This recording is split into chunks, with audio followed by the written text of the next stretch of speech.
Welcome back to Elevation Perspective. My name is Mark, and today we are listing our top 10 MLB Power Rankings for the month of May. At number 10, with a record of 29 and 27 and a run differential of plus 30, the Tampa Bay Rays. The Rays had a strong month of May, going 15 and 11 and climbing over that 500 mark for the season. The bats have really stepped up for Tampa Bay. Jonathan Aranda has been consistently great all season, currently batting .321 with a .922 OPS. Josh Lowe is back from the injured list at the top of the lineup. Brandon Lau has been red hot, hitting .375 with 6 home runs in his last 15 games. Junior Caminero has 11 home runs, putting the young star on a 30-plus home run pace. The Rays did make a strange move today, in my opinion, sending down speedster Chandler Simpson. It felt like, to me at least, that he was closer in the American League Rookie of the Year conversation than he was to being sent down, but the Rays chose the latter. The rotation has been solid. Drew Rasmussen has been the ace of this staff with a 2.33 ERA. They're also getting solid contributions from Ryan Pepio, Zach Littell, and Taj Bradley. What I'm most interested in seeing for the Rays is how they will navigate the rest of their schedule. The MLB front-loaded their home games once they knew they were playing at George Steinbrenner Field, knowing in the summer the heat and the rain would be out of control. How the Rays deal with the very, very long road trips down the stretch will likely decide the long-term fate of their season. At number 9, with a record of 30 and 25 and a run differential of plus 26, the Minnesota Twins. The Twins were great in May, going 17 and 7. The pitching has been awesome for this team. Joe Ryan, Bailey Ober, Pablo Lopez, and most surprisingly, Chris Paddock have all been phenomenal.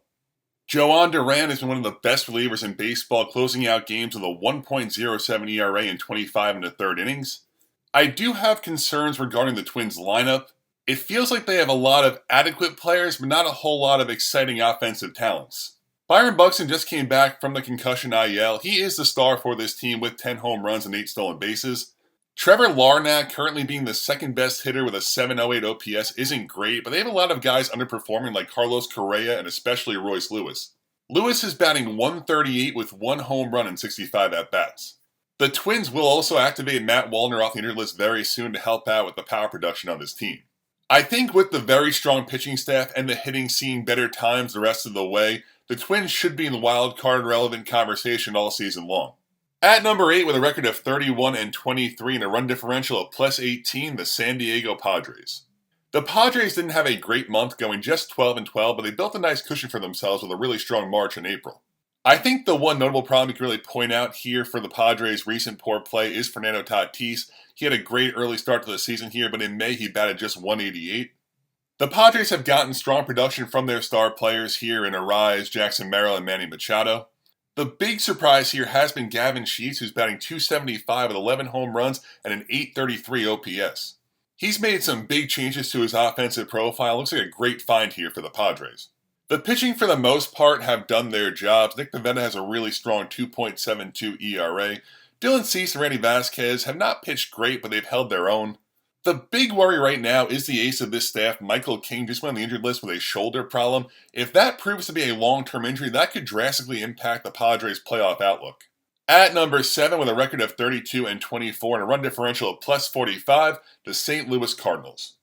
The Cardinals were awesome in May, going 18 and 7.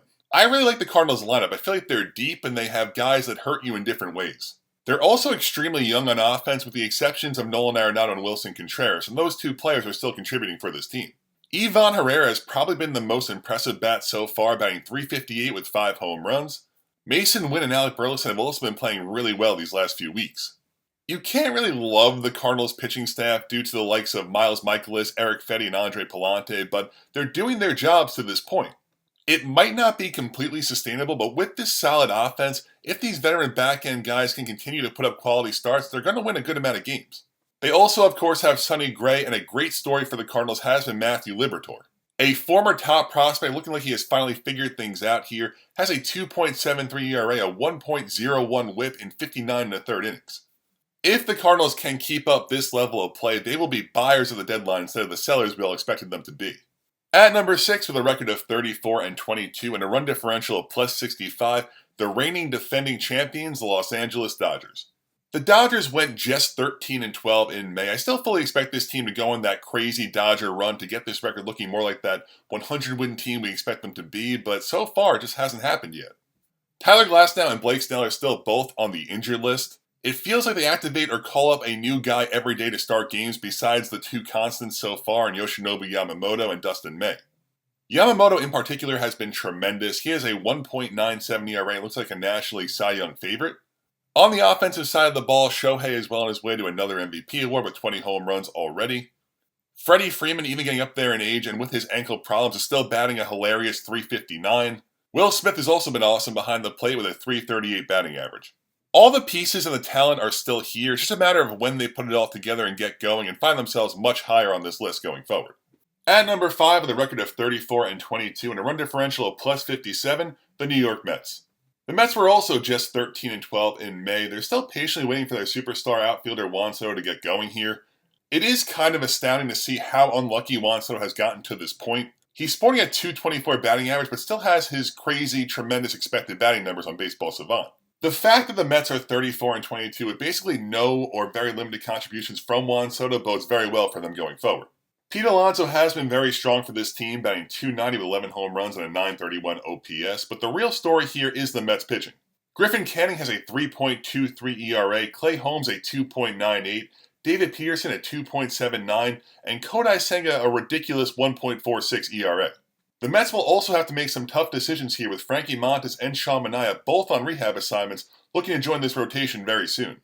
The Mets have a really good team. Top 5 to me feels like the right spot for them now and going forward. At number 4 with a record of 36-20 and a run differential of +39, the Philadelphia Phillies. The Phillies just shove. They have an awesome rotation anchored by Zach Wheeler, Jesus Luzardo, and Christopher Sanchez. My big concern for this team right now is the bullpen. Jose Alvarado was their closer. He's suspended for 80 games for his PED violation. He's also ineligible for the postseason. Jordan Romano, who was signed to be the closer for this team before really struggling early on, has pitched better, but he's still shaky and unreliable. On the offensive side of things, Kyle Schwarber has been awesome, hitting 19 home runs with a .959 OPS. Trey Turner is also enjoying a little bit of a bounce-back campaign with a .300 average and 14 stolen bases. The Phillies are a really good team. I just don't know if they're this good.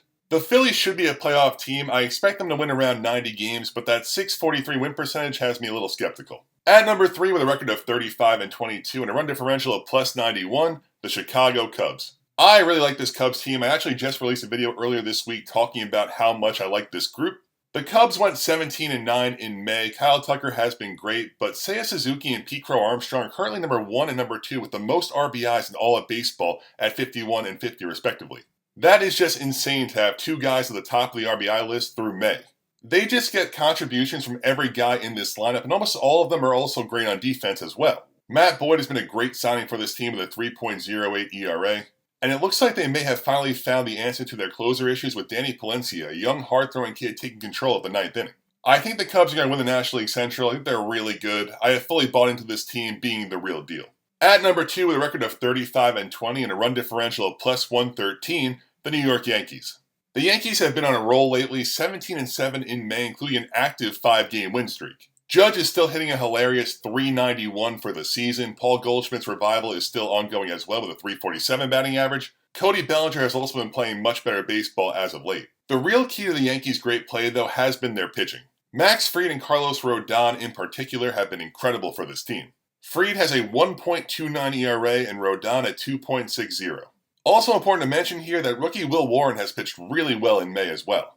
Luke Weaver has taken control of the 9th inning from Devin Williams, and it looks like he has no plans on letting go of that role. Williams has also pitched much better in his setup role, so it feels like this will be the 8th, 9th inning formula for the Yankees going forward.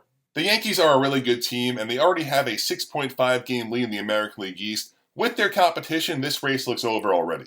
And in the number 1 spot with a record of 37-20 and a run differential of +84, the Detroit Tigers. Now, do I believe the Tigers are the best team in baseball? No, I don't, but they have proven they are a really good team, and as of right now, they deserve this spot. In May, the Tigers went 18-8, basically replicating their 18-9 April. Let's talk about reigning Cy Young winner Tarek Skubal first in his previous start. I truly believe it's the most dominant stat line I've ever seen. 9 innings, 2 hits, 0 runs, 13 strikeouts on 94 pitches. That is just a ridiculous, absurd performance, and it came against the Cleveland Guardians, a division rival who have seen him countless times. After Skubal, Jack Flaherty, Reese Olson, and Casey Mize have also all held their own. While the Tigers are built on pitching, their offense has come on really strong as well. Free agent signing Gleyber Torres is a .285 batting average and an .818 OPS in the top of the lineup. Riley Green has been one of the big guys for this team with 12 home runs. You also have Kerry Carpenter and Spencer Torkelson in the heart of this lineup. It feels like a very dangerous lineup with a lot of guys that can jump the yard on you. Like I stated when I revealed the Tigers, I don't think they'll finish the season as the #1 team, but I think they're a surefire playoff team. They'll most likely win the American League Central, and they've played incredible baseball to this point. And that's our top 10 May Power Rankings. If you enjoyed this video, please hit subscribe. Hopefully everyone has a great day, and thank you so much for watching.